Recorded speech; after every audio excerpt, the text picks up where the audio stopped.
It had been 2 weeks since Jeremy Corbyn had last faced the Prime Minister at the dispatch box, and he was struggling to remember if anything of any importance had happened in the intervening period. He opened his diary and began to idly flick through its pages. Michael Fallon removed for being a sexual harasser. Priti Patel sacked for being a freelance foreign policy fantasist. Damien Green under investigation over porn on his work computer. Boris Johnson under investigation for being Boris Johnson. The EU negotiations still deadlocked. The Tory party at war with each other over Brexit. Now, much as the Labour leader had suspected, it had been a quiet time in politics. Just as well really, because Corbyn was in a giving mood. He'd noticed Theresa had been looking a bit glum recently, so he would do her a favour and give her a bit of a break. Time to put his money where his mouth was and show a kinder, gentler politics. Besides which, she was far more used to him inside no 10 than out. Far better to have a dead woman walking in office than have to deal with someone who might turn out to be marginally more competent. Or Boris? Theresa couldn't believe her luck when Jeremy's first question was on the crime figures.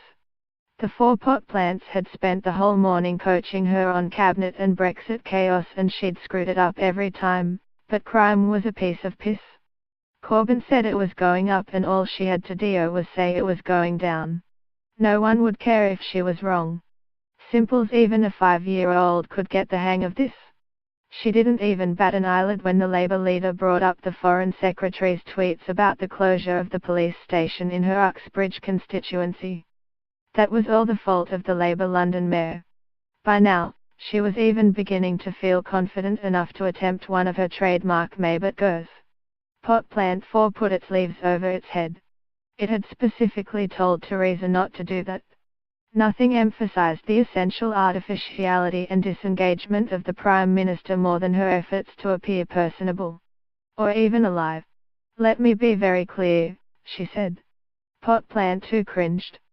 Everyone knew that when the Prime Minister prefaced a sentence with "let me be very clear," it was a sure sign she was about to start getting hopelessly confused. Sure enough, Theresa went on to suggest there were more policemen in London than anywhere else in London. She knew this for a fact because there was always a policeman outside her front door, and she had been reliably informed by the Home Secretary that under this Conservative government everyone had a policeman outside their front door. Corbyn just let this pass and moved on to fire sprinklers. Theresa checked her notes. Yes, she was definitely in favour of them, and no one was doing more to fit them than her. This didn't entirely square with his information, but Corbyn wasn't going to make a big deal of it. Though he knew he was better off sticking to one subject and backing the Prime Minister onto the ropes, sometimes it was more fun just to play his greatest hits. Universal credits. Theresa nodded eagerly.